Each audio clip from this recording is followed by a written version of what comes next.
नमस्कार आप सबको। स्वागत है आप सबका फिर से अपने इस YouTube चैनल भजन और हिंदी कहानियाँ में। पेश है आपके सामने मुंशी प्रेमचंद जी की कहानी माँ का भाग 3। इससे पहले अगर आपने अभी तक चैनल को सब्सक्राइब नहीं किया है तो सब्सक्राइब ज़रूर कर लें, साथ ही साथ बेल आइकन भी प्रेस कर लें जिससे आपको आने वाली वीडियोज़ की नोटिफिकेशन मिलती रहे।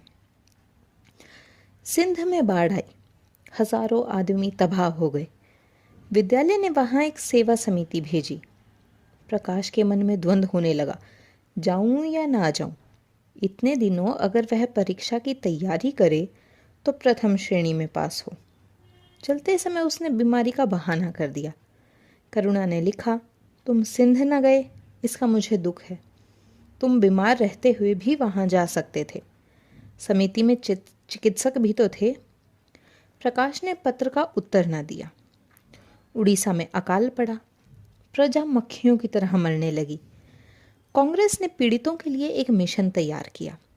उन्हीं दिनों विद्यालयों ने इतिहास के छात्रों को ऐतिहासिक खोज के लिए लंका भेजने का निश्चय किया। करुणा ने प्रकाश को लिखा, तुम उड़ीसा जाओ। किंतु प्रकाश लंका जाने को ललायत था। वह कई दिन इसी दुविधा में रहा। अंत को सिलोन ने उड़ीसा पर विजय पाई। करुणा ने अब की उसे कुछ न लिखा, चुपचाप रोती रही। सिलोन से लौटकर प्रकाश छुट्टियों में घर गया। करुणा उसे खिंची खिंची रहती। प्रकाश मन में लज्जित हुआ और संकल्प किया कि अब की कोई अवसर आया तो अम्मा को अवश्य प्रसन्न करूंगा। यह निश्चय करके वह विद्यालय लौटा। लेकिन यहाँ आते ही फिर परीक्षा की फिक्र सवार हो गई। यहाँ तक कि परीक्षा के दिन आ गए, मगर इम्तिहान से फुर्सत पाकर भी प्रकाश घर न गया। विद्यालय के एक अध्यापक कश्मीर सैर करने जा रहे थे। प्रकाश उन्हीं के साथ कश्मीर चल खड़ा हुआ। जब परीक्षा फल निकला और प्रकाश प्रथम आया तब उसे घर की याद आई। उसने तुरंत करुणा को पत्र लिखा और अपने आने की सूचना दी। माता को प्रसन्न करने के लिए उसने 2-4 शब्द जाति सेवा के विषय में भी लिखे। अब मैं आपकी आज्ञा का पालन करने को तैयार हूँ।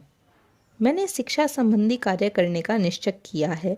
इसी विचार से मैंने वह विशिष्ट स्थान प्राप्त किया है। हमारे नेता भी तो विद्यालयों के आचार्यों के ही समान करते हैं। अभी वह इन उपाधियों के मुँह से वे मुक्त नहीं हुए हैं। हमारे नेता भी योग्यता, सदुत्साह, लगन का उतना सम्मान नहीं करते जितना उपाधियों का।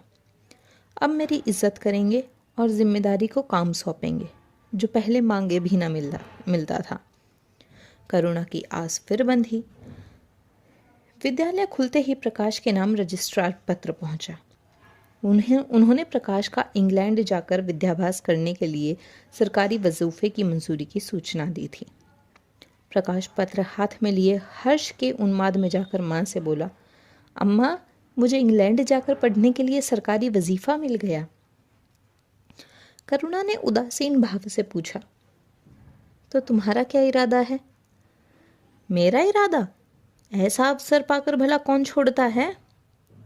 करुणा, तुम तो स्वयं सेवकों में भर्ती होने जा रहे थे। प्रकाश, तो आप समझती हैं स्वयं सेवक बन जाना ही जाति सेवा है। मैं इंग्लैंड से आकर भी तो सेवा कार्य कर सकता हूँ। और अम्मा, सच पूछो तो एक मजिस्ट्रेट अपने देश का जितना उपकार कर सकता है उतना 1000 स्वयंसेवक मिलकर भी नहीं कर सकते। मैं तो सिविल सर्विस की परीक्षा में बैठूंगा और मुझे विश्वास है कि सफल हो जाऊंगा। करुणा ने चकित होकर पूछा, तो क्या तुम मजिस्ट्रेट हो जाओगे? प्रकाश, सेवा भाव रखने वाला एक मजिस्ट्रेट कांग्रेस के 1000 सभापतियों से ज़्यादा उपकार कर सकता है।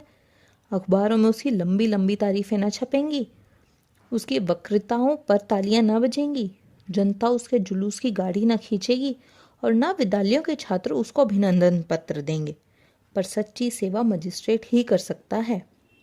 करुणा ने आपत्ति के भाव से कहा, लेकिन यही मजिस्ट्रेट तो जाति के सेवकों को सजाएं देते हैं, उन पर गोलियां चलाते हैं। प्रकाश, अगर मजिस्ट्रेट के हृदय में परोपकार का भाव है तो वह नरमी से वही काम करता है जो दूसरे गोलियां चलाकर भी नहीं कर सकते। करुणा, मैं ये नहीं मानूंगी। सरकार अपने नौकरों को इतनी स्वाधीनता नहीं देती, वह एक नीति बना देती है और हर एक सरकारी नौकर को उसका पालन करना पड़ता है।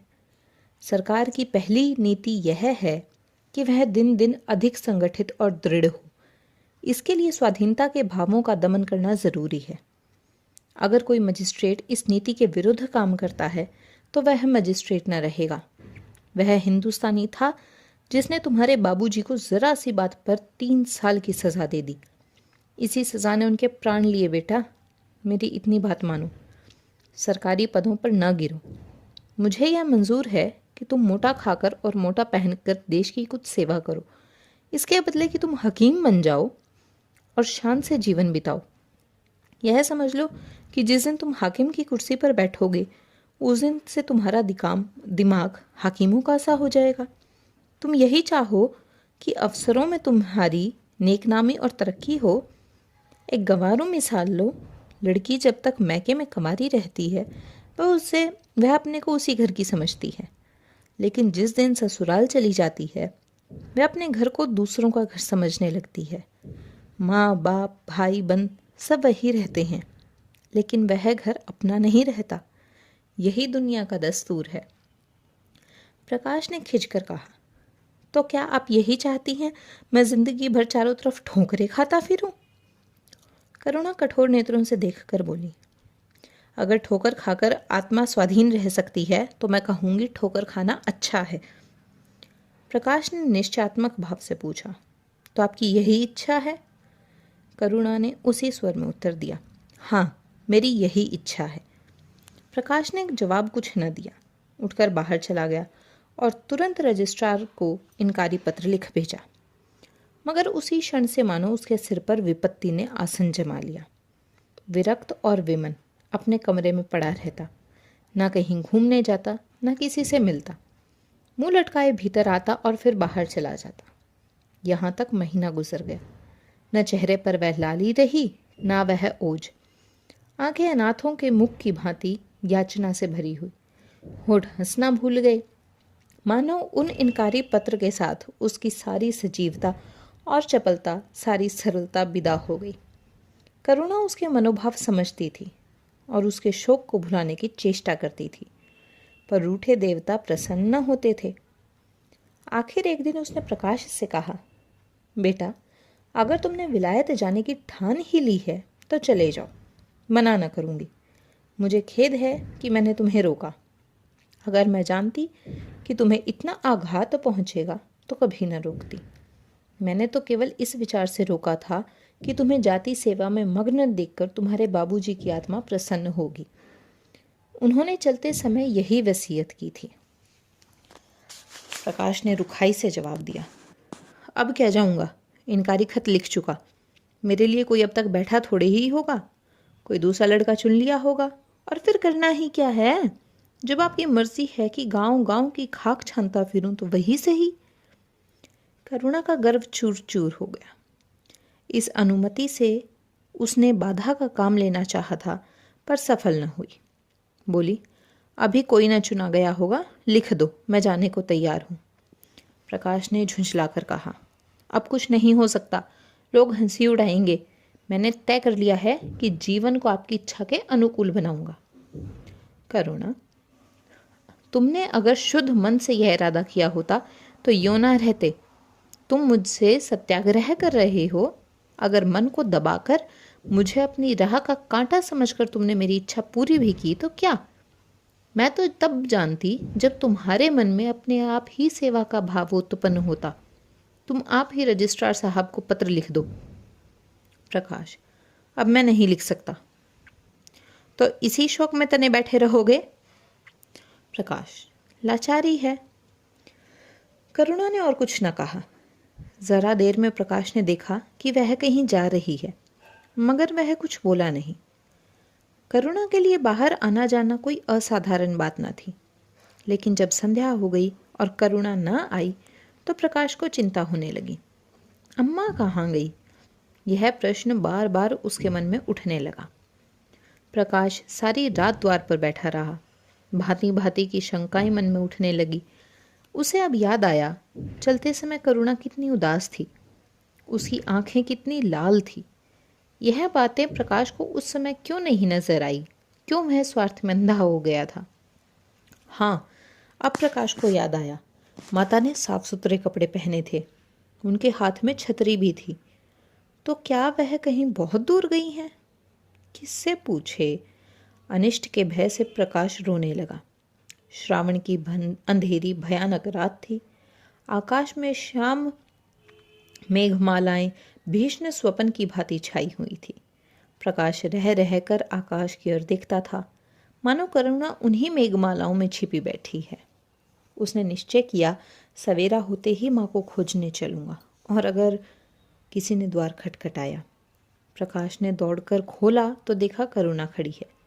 उसका मुखमंडल इतना खोया हुआ, इतना करुण था, जैसे आज ही उसका सुहाग उठ गया है, जैसे संसार में अब उसके लिए कुछ नहीं रहा, जैसे वह नदी के किनारे खड़ी अपनी लदी हुई नाव को डूबते देख रही है और कुछ कर नहीं सकती।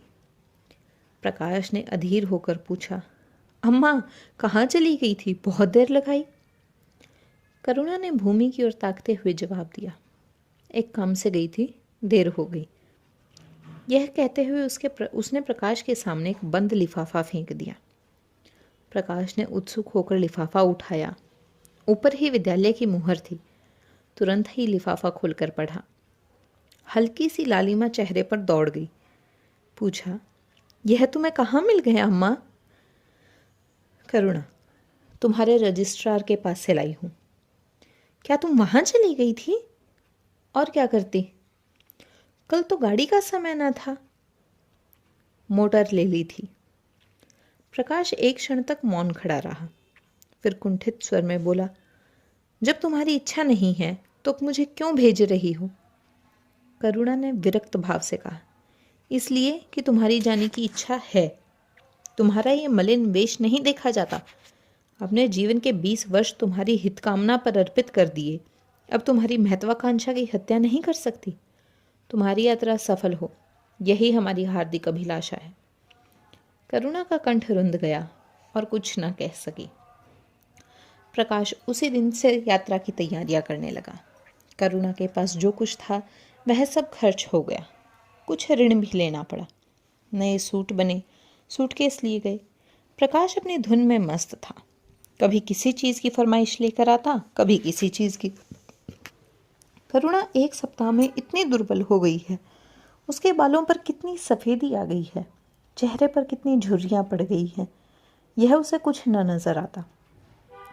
उसकी आंखों में इंग्लैंड के दृश्य समाये हुए थे। महत्वाकांक्षा आंखों पर पर्दा डाल देती है। प्रस्थान का दिन आया। आज कई दिनों के बाद धूप निकली थी। करुणा स्वामी के पुराने कपड़ों को बाहर निकाल रही थी। उनकी गाढ़े की चादरें, खद्दर के कुर्ते, पजामे और लिहाफ अभी तक संदूक में संचित थे। प्रतिवर्ष वे धूप में सुखाए जाते और झाड़ पोंछ कर रख दिए जाते थे। करुणा ने आज फिर उन कपड़ों को निकाला, मगर सुखाकर रखने के लिए नहीं, गरीबों में बांट देने के लिए। वह आज पति से नाराज है।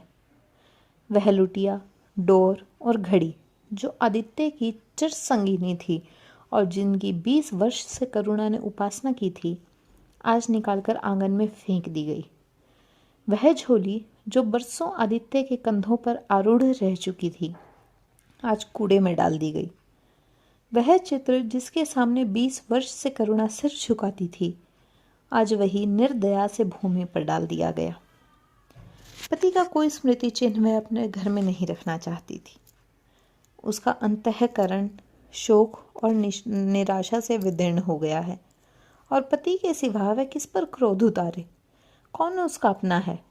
वह किससे अपनी व्यथा कहे, किससे अपनी छाती चीर कर दिखाए? वह होते तो क्या आप प्रकाश दास्ता की जंजीर गले में डालकर फूला ना समाता? उसे कौन समझाए कि आदित्य भी इस अवसर पर पछताने के सिवा और कुछ न कर सकते। प्रकाश के मित्रों ने आज उसे विदाई का भोज दिया था। वहां से वह संध्या समय कई मित्रों के साथ मोटर पर लौटा। सफ़र का सामान मोटर पर रख दिया गया। तब वह अंदर आकर माँ से बोला, अम्मा जाता हूँ, बम्बई पहुँचकर पत्र लिखूँगा। तुम्हें मेरी कसम, रोना मत और मेरे खतों का जवाब बराबर देना। जैसे किसी लाश को बाहर निकालते समय संबंधियों का धैर्य छूट जाता है, रुके हुए आंसू निकल पड़ते हैं और शोक की तरंगें उठने लगती हैं, वही दशा करुणा की हुई। कलेजे में एक हाहाकार हुआ जिसने उसकी दुर्बल आत्मा को एक एक अणु को कंपा दिया। मालूम हुआ पाँव पानी में फिसल गया है और वह लहरों में बही जा रही है। उसके मुख से शोक या आशीर्वाद का एक शब्द भी ना निकला। प्रकाश ने उसके चरण छुए, अश्रुजल से माता के चरणों को पखारा, फिर बाहर चला। करुणा पाषाण मूर्ति की भांति खड़ी थी। सहसा ग्वाले ने आकर कहा, बहू जी, भैया चले गए? बहुत रोते थे। तब करुणा की समाधि टूटी। देखा सामने कोई नहीं है। घर में मृत्यु का सा सन्नाटा छाया हुआ है और मानो हृदय की गति बंद हो गई है। सहसा करुणा की दृष्टि ऊपर उठ गई। उसने देखा कि आदित्य अपनी गोद में प्रकाश की निर्जीव देह लिए खड़े हो रहे हैं। करुणा पछाड़ खाकर गिर पड़ी। करुणा जीवित थी, पर संसार से उसका कोई नाता ना था। उसका छोटा सा संसार, जिसे उसने अपनी कल्पनाओं के हृदय में रचा था, स्वप्न की भांति अनंत में विलीन हो गया था। जिस प्रकाश को सामने देखकर वह जीवन की अंधेरी रात में भी हृदय में आशाओं की संपत्ति लिए जा रही थी, वह बुझ गई और संपत्ति लुट गई। अब न कोई आश्रय था और न उसकी ज़रूरत। जिन गऊओं को वह दोनों वक्त अपने हाथों से दाना चारा देती और सहलाती थी, वे अब खूंटे पर बंधी निराश नेत्रों से द्वार की ओर ताकती रहती। बछड़ों को गले लगाकर पुचकारने वाला अब कोई न था कि जिसके लिए दूध दुहे, मट्ठा निकाले। खाने वाला कौन था? करुणा ने अपने छोटे से संसार को अपने ही अंदर समेट लिया था, किंतु एक ही सप्ताह में करुणा के जीवन ने फिर रंग बदला। उसका छोटा सा संसार फैलते फैलते विश्वव्यापी हो गया। जिस लंगर ने नौका को तट से एक केंद्र पर बांध रखा था, वह उखड़ गया। अब नौका सागर के अशेष विस्तार में भ्रमण करेगी, चाहे वह उद्दाम तरंगों के वक्ष में ही क्यों न विलीन हो जाए।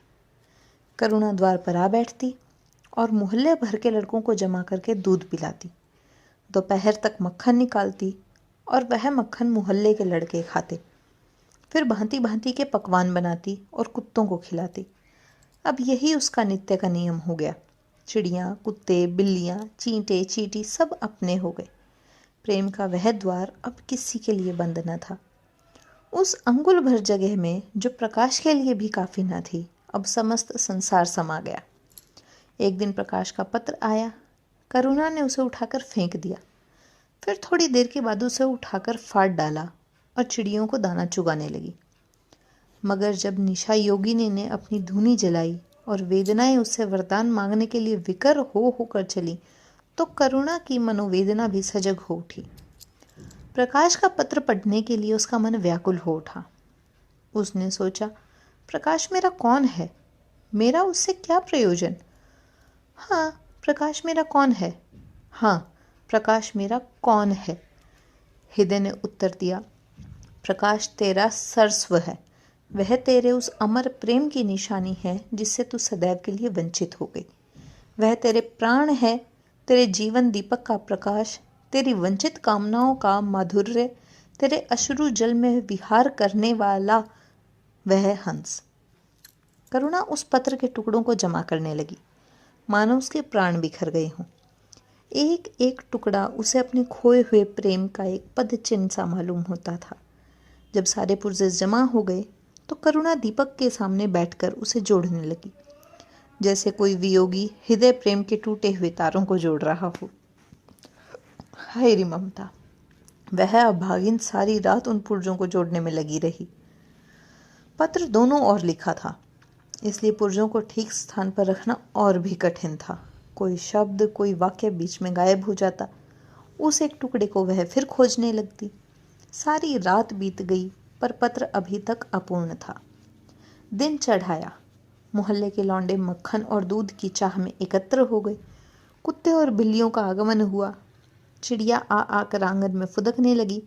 कोई ओखली पर बैठी, कोई तुलसी के चौतरे पर करुणा को सिर उठाने तक की फुर्सत नहीं। दोपहर हुआ, करुणा ने सिर न उठाया। न भूख थी न प्यास। फिर संध्या हो गई, पर वह पत्र अभी तक अधूरा था। पत्र का आशय समझ में आ रहा था। प्रकाश का जहाज कहीं से कहीं जा रहा है। उसके हृदय में कुछ उठा हुआ है। क्या उठा हुआ है, यह करुणा ना सोच सकी। करुणा पुत्र की लेखनी से निकले हुए एक एक शब्द को पढ़ना और उसके हृदय पर अंकित कर लेना चाहती थी। इस भांति 3 दिन गुजर गए। संध्या हो गई थी। 3 दिन की जागी आंखें जरा झपक गई। करुणा ने देखा, एक लंबा चौड़ा कमरा है। उसमें मेजें और कुर्सियां लगी हुई हैं। बीच में ऊंचे मंच पर कोई आदमी बैठा हुआ है। करुणा ने ध्यान से देखा, प्रकाश था। एक क्षण में एक कैदी उसके सामने लाया गया। उसके हाथ पांव में जंजीर थी, कमर झुकी हुई। वह आदित्य थे। करुणा की आंखें खुल गई, आंसू बहने लगे। उसने पत्र के टुकड़ों को फिर समेट लिया और उसे जलाकर राख कर डाला। राख की एक चुटकी के सिवा वहां कुछ न रहा जो उसके हृदय में विदीर्ण किए डालती थी। इसी एक चुटकी राख में उसका गुड़ियों वाला बचपन, उसका संतप्त यौवन और उसका तृष्णामय वैध वह सब समा गया। प्रातःकाल लोगों ने देखा, पक्षी पिंजड़े में उड़ चुका था। आदित्य का चित्र अब भी उसके शून्य हृदय से चिपटा हुआ था। मग्न हृदय पति की स्नेह स्मृति में विश्राम कर रहा था और प्रकाश का जहाज यूरोप चला जा रहा था। तो कैसी लगी आपको कहानी माँ? अगर अच्छी लगी तो वीडियो को लाइक और शेयर ज़रूर करिएगा। साथ ही साथ चैनल भजन और हिंदी कहानियाँ को भी सब्सक्राइब कर लीजिएगा।